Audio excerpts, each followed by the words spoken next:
galiu taip jau teigiamai vertinti tą tokį santykį dėl to, kad gal čia daug kas priklauso ir nuo paciento drąsos klausti, domėti savo ligą, vis tiek kažkaip įtraukti gydytojų į tą pokalbį, net pačiam, nes vis tiek yra kažkaip įdomu.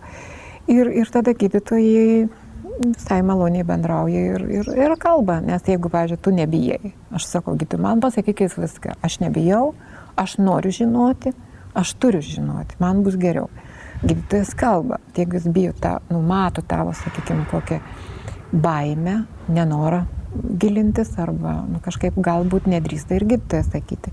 Kasdienybėje, ten kiekvieną dieną pranešinėti kažkam, kad yra vėžys, tai ir iš tiesų galbūt būtų per daug neįmanoma jautriai tai pasakyti ir pačiam užtekti gydytojų sveikatos. Bet kad tokia psichologinė pagalba žmogui reikalinga, kad tas psichologinė būsena padeda sveikti, kad tai yra labai svarbu, tai yra akivaizdu.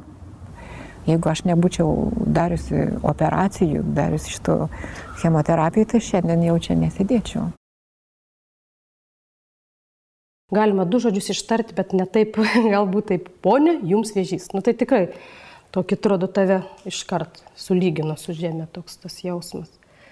Manau, kad galėtų kažkaip ir kitaip. Ir noris vilties, kad iš karto tave liktai suteikiant tą informaciją, kad tu susirgai, iš karto duotų ir viltį, kad ir pačią mažiausią. Kaip pasakėte, tai atrodo, čia kokie 2 mėnesiai ir jau viskas. Ypatingai reikalingas dalykas, kad nenurašytų.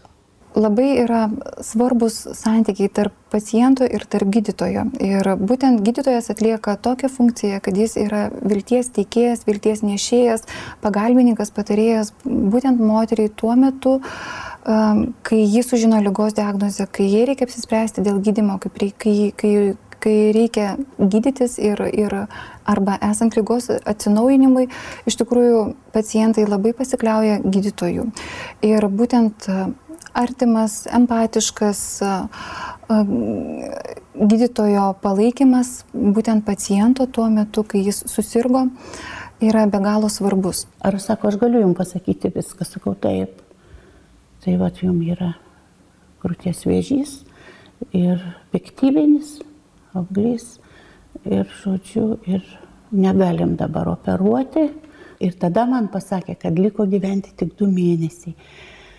Ir aš galvojau, kodėl, kad aš taip gerai jaučiuosi, kad net negalvojau apie tai, kad aš turiu to mirti. Ir 10 metų jau gyvenau.